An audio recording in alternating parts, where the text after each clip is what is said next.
Salam, puji Tuhan. Hari ini saya ingin sharingkan tentang 2 hari yang lalu ketika Tuhan ajarkan saya sesuatu yang sangat menarik, yaitu kisah 2 orang, bahkan 3, yang dari kisah tersebut kita bisa belajar bagaimana Tuhan membentuk kita. 2 orang ini ternyata, saudara, mempunyai sangat kemiripan. Hampir kisah hidupnya, mulai dari kecil sampai besar itu sama. Sebenarnya ada 3, saudara, tetapi saya ingin sharingkan yang 2. Yang ketiga mungkin akan saya katakan untuk terakhir kalinya. Siapa dia, saudara? Siapa yang kisahnya hampir mirip, yaitu Yusuf dan Daud.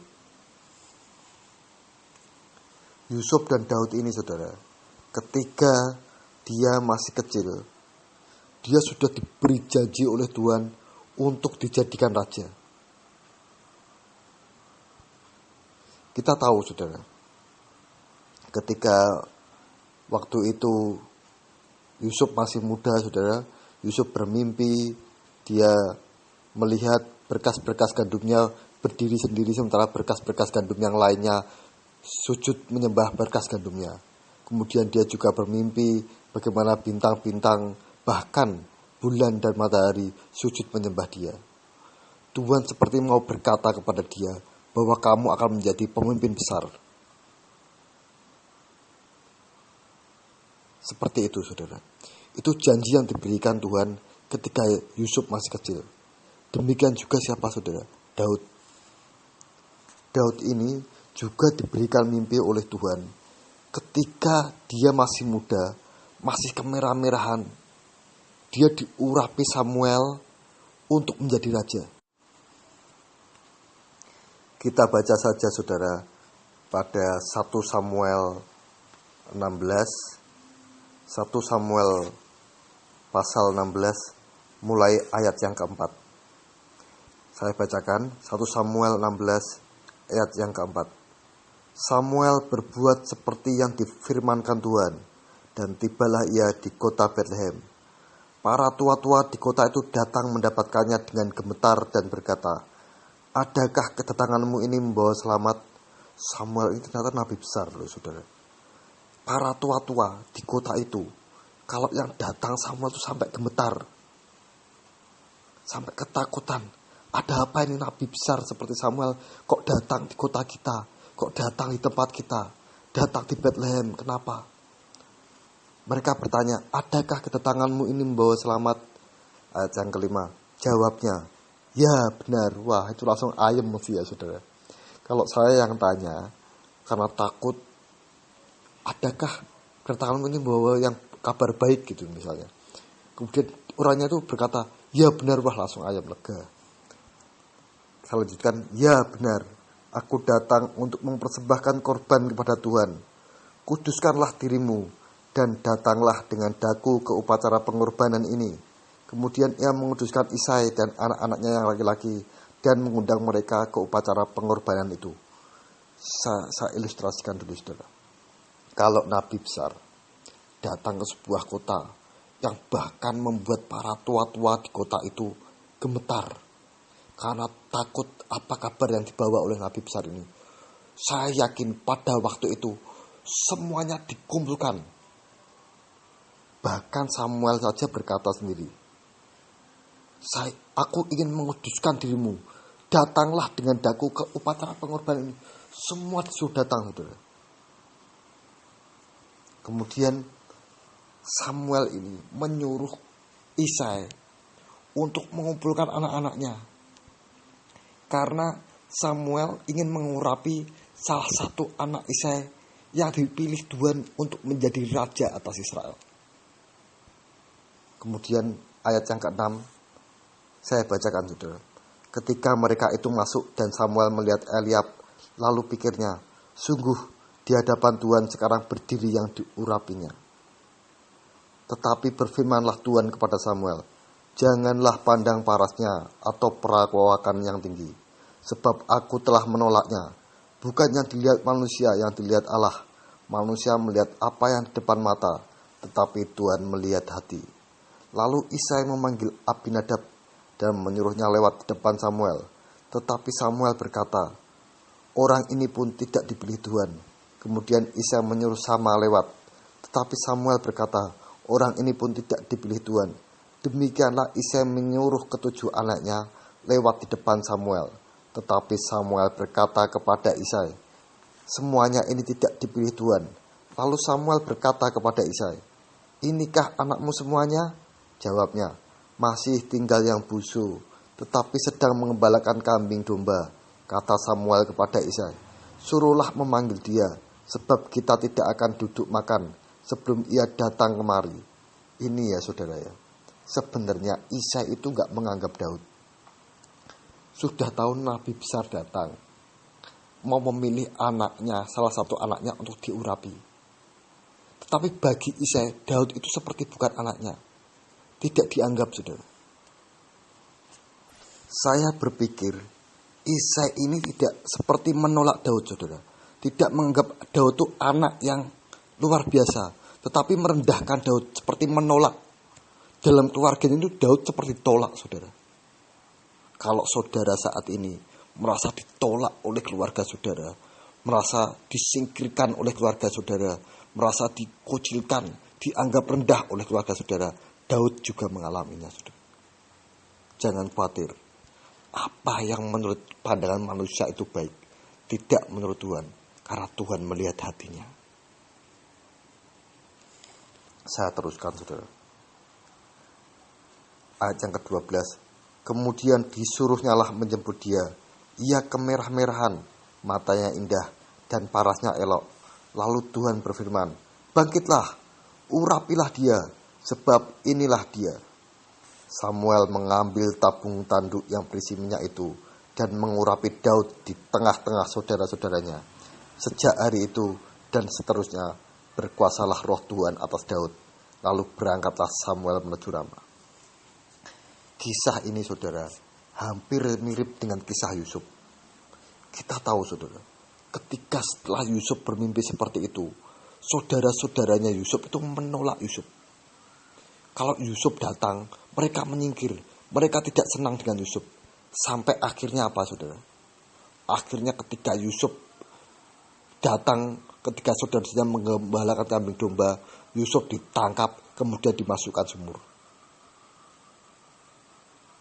Kisah ini hampir sama ternyata saudara dengan kisah Daud. Daud juga, dia juga ditolak oleh saudara-saudaranya. Bahkan ketika waktu itu saudara, Daud datang saudara, waktu itu saudaranya Yusuf, kakaknya yang tertua Eliab, itu sedang perang saudara. Sedang perang melawan bangsa Filistin di atas pimpinan Saul saudara. Kemudian ayahnya Daud ini, si Isai, menyuruh Daud, sana datang ke kakak kamu. Kemudian bawa kabar, apa? Bawa sesuatu dari kakak kamu yang menandakan bahwa kakakmu masih selamat. Kemudian ketika sampai di sana saudara, Daud bertanya-tanya tentang Goliat dan orang Filistin itu. Tetapi kakaknya Eliab berkata seperti ini, mengapa engkau datang? Jadi seperti merendahkan saudara. Seperti merendahkan Daud ketika Daud itu datang, kemudian ada berita bahwa Goliat menghina pasukan Israel. Kemudian Daud datang ke kakaknya, dan kakaknya mendengar apa yang dikatakan Daud. Kakaknya seperti merendahkan, tidak mengasihi adiknya saudara. Dari kata-katanya kita baca saudara, pada 1 Samuel 17. 1 Samuel 17 ayat yang ke-28 dan 29. Saya bacakan. Ketika Eliab kakaknya yang tertua mendengar perkataan Daud kepada orang-orang itu, bangkitlah amarah Eliab kepada Daud sambil berkata, mengapa engkau datang, dan pada siapakah kau tinggalkan kambing domba yang 2-3 ekor itu di padang gurun? Aku kenal sifat pemberanimu dan kejahatan hatimu. Engkau datang kemari dengan maksud melihat pertempuran. Tetapi jawab Daud, apa yang telah aku perbuat? Hanya bertanya saja. Saking takutnya sama kakaknya tuh sampai ngomong kayak gitu. Loh aku rak ngopo-ngopo, aku cuma teko gitu. Daud itu cuma gitu saudara. Jadi dia biasa diintimidasi sama kakak-kakaknya. sama seperti Yusuf. Dua kisah ini saudara sangat sama, sangat mirip. Sama-sama dari kecil dikasih visi oleh Tuhan untuk menjadi besar. Daud diurapi saudara untuk menjadi raja. Yusuf juga sama, diberi mimpi untuk menjadi pemimpin. Kemudian ternyata di sisi lain dari keluarganya itu dua-duanya sama ditolak. Daud ditolak oleh bapaknya sendiri, tidak dianggap anak, disingkirkan ketika datang nabi besar yang saya yakin waktu itu semua orang-orang di Betlehem berkumpul. Bahkan para tua-tua saja dikatakan tadi gemetar karena nabi besar kok datang, ada apa ini, ada apa ini. Seperti itu saudara. Begitu juga Yusuf. Yusuf ini juga ditolak oleh saudara-saudaranya. Bahkan ketika Yusuf datang, dia ditangkap oleh saudara-saudaranya, kemudian dimasukkan sumur. Kemudian apa yang terjadi dengan Yusuf ketika datang orang-orang yang mau ke Mesir, dia dijual saudara. Yusuf oleh saudara-saudaranya sendiri. Dijual untuk menjadi budak. Jangan kira saudara jadi budak tuh enak. Zaman dahulu jadi budak itu nggak boleh pakai alas kaki saudara. Di padang pasir nggak boleh pakai alas kaki. Supaya apa? Supaya nggak bisa lari karena kakinya panas. Kalau nginjak pasir itu panas saudara. Jadi dia dilucuti pakaiannya, dijadikan budak seperti binatang itu loh saudara. Dijual menjadi budak oleh saudara-saudaranya sendiri. Kemudian apa saudara?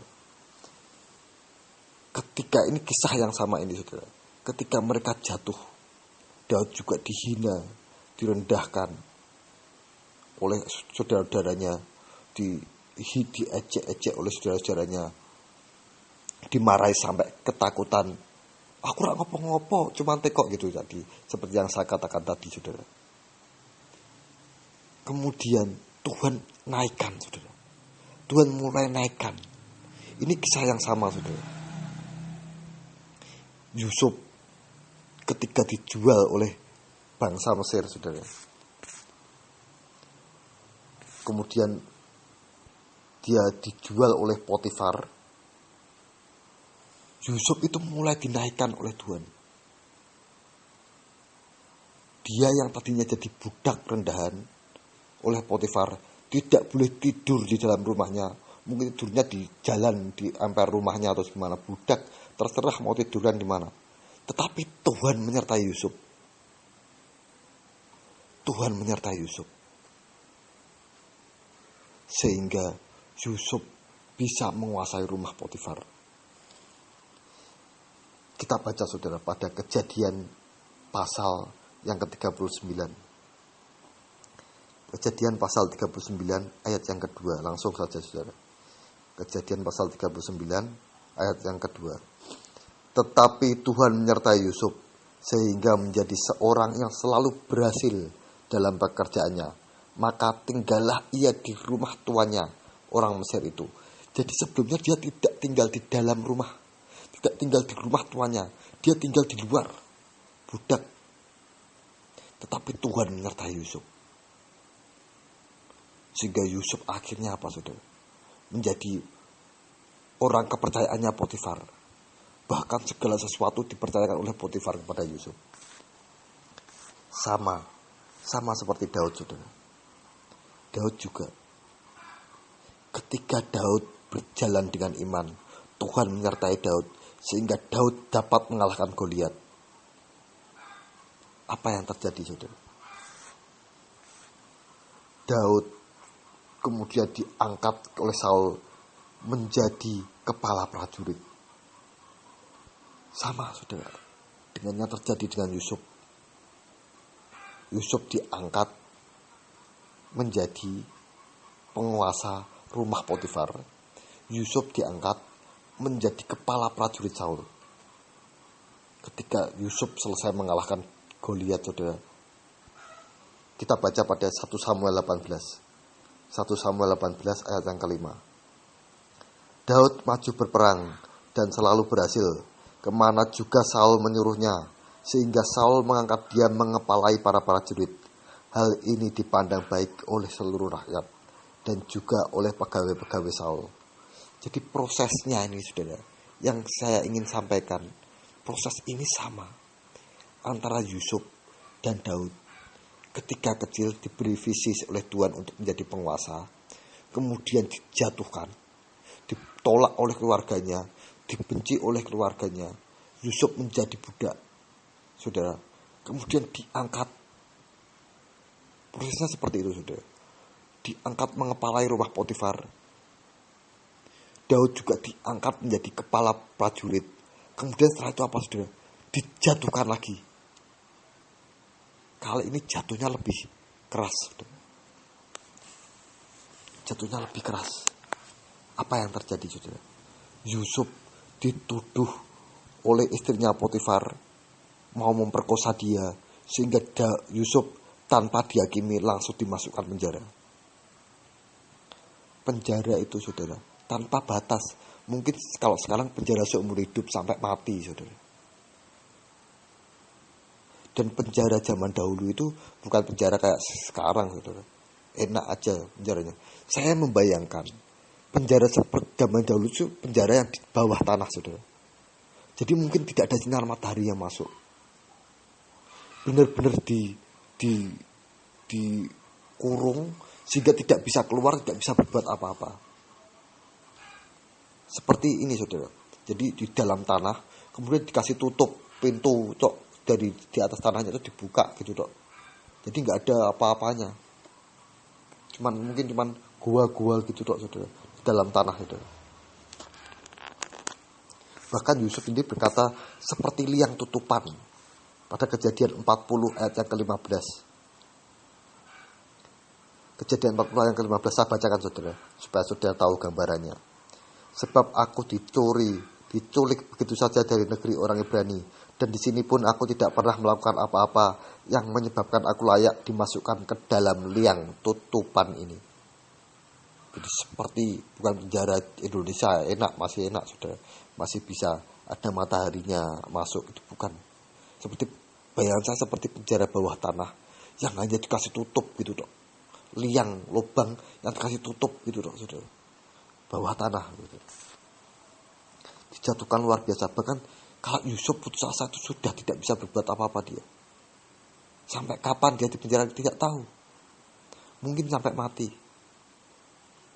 Tidak ada pengadilan. Sama seperti Daud. Apa yang terjadi dengan Daud, saudara? Ketika Daud sudah mengepalai prajurit Saul, saudara. Suatu ketika Daud pulang perang, saudara, wanita-wanita itu bernyanyi, bersaut-sautan. Yang grupnya Saul bernyanyi, Saul membunuh beratus-ratus, Daud berlaksa-laksa, gitu. Beribu-ribu Saul, kemudian Daud berlaksa-laksa. Seperti itu, saudara. Sehingga apa? Saul sakit hati kepada Daud. Kemudian Daud dikejar-kejar menjadi buronan.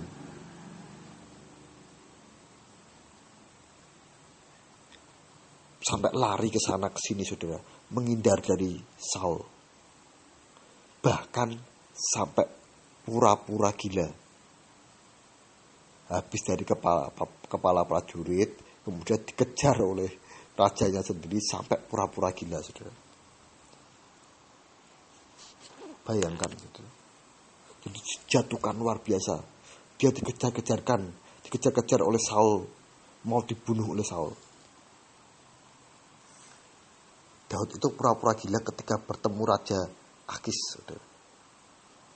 Kita baca pada 1 Samuel 21 ayat yang 12-13. 1 Samuel 21 ayat 12-13. Daud memperhatikan perkataan itu dan dia menjadi takut sekali kepada Akis, raja kota Gat itu. Sebab itu ia berlaku seperti orang sakit ingatan di depan mata mereka dan berbuat pura-pura gila di dekat mereka. Ia menggores-gores pintu gerbang dan membiarkan ludahnya meleleh ke janggutnya. Sampai kayak gitu.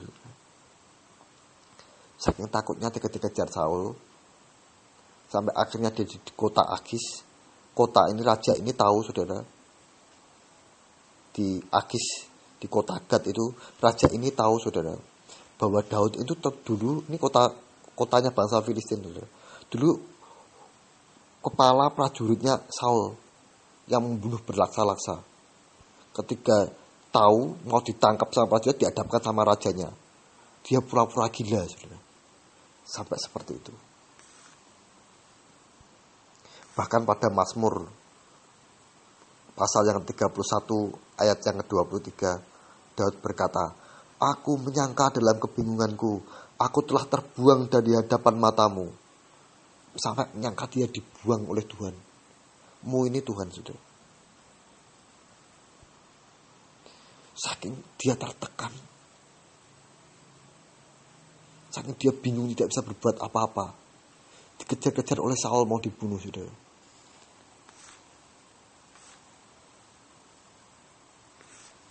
Tetapi kemudian apa saudara? Kemudian apa? Apa yang terjadi? Yusuf dan Daud ini kemudian diangkat lagi oleh Tuhan. Kita tahu saudara, kemudian Daud punya pasukan sendiri, kemudian dia mengepalai pasukan, dan ketika Saul mati melawan bangsa Filistin, kemudian Daud diangkat menjadi raja. Sama Yusuf juga saudara, ketika dia di dalam penjara, kemudian datang tukang juru minum dan juru roti Raja Fir'aun. Salah satunya bermimpi, kemudian mimpinya diceritakan oleh Yusuf. Kemudian Yusuf mengartikan mimpinya dan sesuai dengan yang terjadi. Dan pada suatu hari ketika Fir'aun bermimpi, juru minum ini ingat kepada Yusuf. Kemudian hingga akhirnya Yusuf diangkat menjadi kepala atas bangsa Mesir. Sama Daud juga. Tetapi sebelumnya mereka ini untuk diproses Tuhan harus dikumpulkan, sama-sama dikumpulkan dengan para penjahat. Yusuf dikumpulkan dengan para penjahat di penjara raja-raja itu. Itu isinya mungkin pemberontak, terus pembunuh dan macam-macam sudah. Para penjahat-penjahat. Daud juga. Daud dikumpulkan dengan orang-orang yang jahat. Pada 1 Samuel 22 ayat yang kedua. Berhimpunlah juga kepadanya setiap orang yang dalam kesukaran, setiap orang yang dikejar-kejar tukang piutang, setiap orang yang sakit hati, maka ia menjadi pemimpin mereka. Bersama dengan dia ada kira-kira 400 orang. Sama seperti Yusuf. Yusuf itu juga kepala penjara, mempercayakan semua tahanan dalam penjara itu kepada Yusuf. Yang penjahat-penjahat itu bisa dikuasai oleh Yusuf. Sama Daud juga, dia bisa menjadi kepala, bisa mengatur para penjahat. Nanti akan saya simpulkan saudara. Tapi kita harus tahu dulu tentang ini. Pada Kejadian pasal yang 39 ayat 22. Kejadian pasal 39 ayat yang ke-22. Sebab itu kepala penjara mempercayakan semua tahanan dalam penjara itu kepada Yusuf, dan segala pekerjaan yang harus dilakukan di situ dialah yang mengurusnya. Itu prosesnya. Jadi mereka harus bisa menguasai orang-orang yang tidak baik dan mampu merubah mereka. Suatu hari saya pernah saudara berdoa kepada Tuhan bahwa Tuhan, saya ingin diberi kesabaran, saya ingin diberi roh kemampuan untuk memimpin. Ternyata saudara, pada waktu itu saya dipertemukan dengan orang-orang yang setiap hari bikin saya sakit hati. Supaya apa? Saya sabar.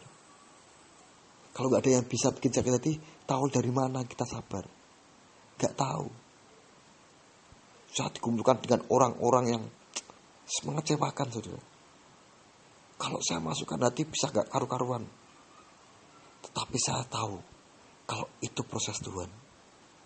Tuhan ingin saya bisa menguasai mereka.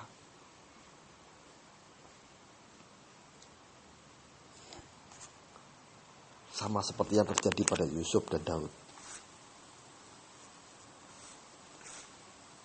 Jadi kalau saudara ini orang yang ditolak keluarga, ditolak saudara, atau ditolak oleh lingkungan kerja saudara, ditolak oleh teman-teman saudara, direndahkan, jangan takut. Karena Tuhan berarti sedang memproses Anda untuk ditinggikan.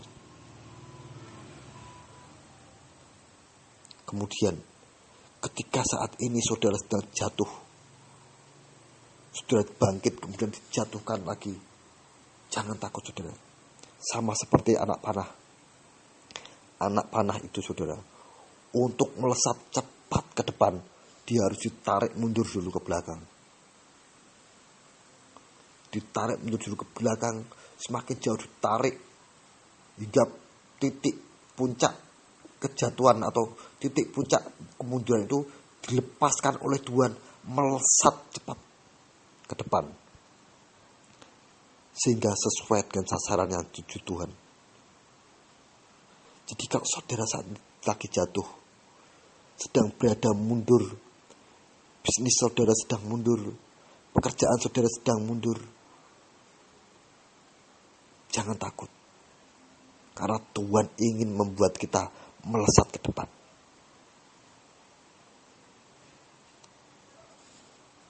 Mari saudara, saya ajak saudara yang saat ini seperti ditolak oleh keluarga saudara, seperti ditolak oleh kerabat saudara, seperti ditolak oleh teman-teman sekitar saudara, seperti ditolak oleh tetangga-tetangga saudara, seperti ditolak oleh teman sekolah saudara, seperti ditolak oleh rekan-rekan kerja saudara. Saya ajak saudara, mari kita berdoa bersama. Saya juga saudara, mari kita berdoa bersama. Dan jika saudara saat ini ada yang sedang jatuh, ada yang sedang dimundurkan oleh Tuhan, bisnis saudara, pekerjaan saudara, mari saya ajak kita berdoa bersama. Kita angkat tangan, memohon kepada Tuhan. Mari saudara, pejamkan mata saudara. Kita berdoa. Ya takarala sapakara takasa pakarala. Rakata kasa pakarala pakatakara pakatakara. Ya Tuhan, ya Tuhan. Ya Tuhan, ya Tuhan, takarala sapakatakara pakatakara sapakatakara pa. Tuhan, kata kasa pakarala pakatakara pa. Tuhan, saat ini kami menghadap hadirat-Mu Tuhan. Kami tahu Tuhan, saat ini kami ditolak oleh keluarga kami. Saat ini kami ditolak oleh rekan-rekan kerja kami Tuhan. Kami ditolak oleh orang-orang sekitar kami Tuhan. Tapi kami tahu Tuhan, semua itu hanya proses untuk membuat kami naik. Untuk membuat kami menjadi penguasa atas mereka. Untuk membuat kami menjadi pemimpin atas mereka ya Tuhan. Tuhan, jika saat ini pekerjaan kami sedang mundur, bisnis kami sedang jatuh Tuhan, kami tahu Tuhan, ini adalah rencana-Mu untuk membuat kami melesat, maju ke depan, menjadi berkat yang luar biasa, menjadi berkat bagi bangsa-bangsa, menjadi berkat bagi orang sekitar kami, menjadi berkat bagi semua orang Tuhan, hingga kami maju ke depan, naik terus Tuhan, hingga menjadi sasaran seperti yang Engkau inginkan Tuhan, seperti tujuan yang Engkau inginkan Tuhan. Kami menjadi anak panah-Mu Tuhan. La kata kasapa karala sapa kata karama. Rata sapa karala kata rala sapa. Ya Tuhan, ya Tuhan. Terima kasih Tuhan. Kami percaya akan janji-Mu Tuhan. Kami percaya bahwa Engkau telah memberi visi kami ke depan untuk menjadi kepala dan bukan ekor, untuk terus naik dan bukan turun Tuhan. Semua ini hanya proses membuat kami menjadi berkenan kepadamu, menerima berkat-Mu, menjadi siap untuk Kau pakai menjadi alat-Mu, sebagai berkat atas bangsa-bangsa, sebagai pemimpin atas bangsa-bangsa. Terima kasih Tuhan, semua mengucap syukur saudara, mengucap syukur saudara. Terima kasih Tuhan, terima kasih Tuhan. Terima kasih Tuhan, terima kasih Tuhan. Terima kasih atas segala kasih, atas penyertaan-Mu, atas visi yang Kau berikan, atas proses ini Tuhan. Terima kasih Tuhan, kami percaya kami menerima sesuatu yang anugerah yang besar daripadamu, sehingga kami menjadi kepala dan bukan ekor. Dalam nama Tuhan Yesus, kami sudah berdoa dan mengucap syukur. Haleluya, amin. Satu lagi saudara, orang yang ketiga, yaitu siapa saudara? Tuhan Yesus. Tuhan Yesus. Waktu kecil saudara, dia tahu bahwa dia harus menjalani proses ini. Dia sudah bicara di depan tua-tua orang-orang Yahudi ketika umur 12 tahun. Tetapi ketika dia menyebarkan agama, dia ditolak oleh saudara-saudaranya, bahkan dikira gila. Sama saudara yang terjadi saudara. Kemudian satu lagi saudara, ketiganya ini saudara ternyata dipakai Tuhan ketika masih muda. Yusuf menjadi penguasa atas Mesir ketika umur 30 tahun. Daud menjadi raja atas Yehuda ketika umur 30 tahun. Dan Tuhan Yesus mulai memberitakan Injil ketika umur 30 tahun. Tidak ada yang kebetulan dalam Tuhan. Tidak ada yang kebetulan dalam Tuhan. Jadi jika saudara saat ini masih muda, jangan takut. Karena Tuhan memakai orang-orang muda untuk kemuliaan namanya. Jangan minder. Jangan merasa aku masih muda, aku bisa apa, aku tidak tahu apa-apa. Tidak saudara. Tuhan itu mulai memakai orang di usia yang muda, di usia 30 tahun. Jadi jika saudara saat ini masih muda, berkata kepada Tuhan, Tuhan, aku tahu bahwa Engkau mempersiapkan aku di usiaku yang muda ini untuk menjadi berkat banyak orang, untuk menjadi pemimpin atas bangsa-bangsa, semuanya untuk kemuliaan nama-Mu. Terima kasih Tuhan. Dalam nama Tuhan Yesus, aku telah berdoa dan mengucap syukur. Terima kasih Tuhan Yesus. Terima kasih. Semoga renungan ini saudara membantu saudara mengerti bahwa inilah proses Tuhan untuk membuat kita jadi besar. Inilah proses yang harus dilewati. Terima kasih sudah mendengarkan saudara. Tuhan Yesus memberkati.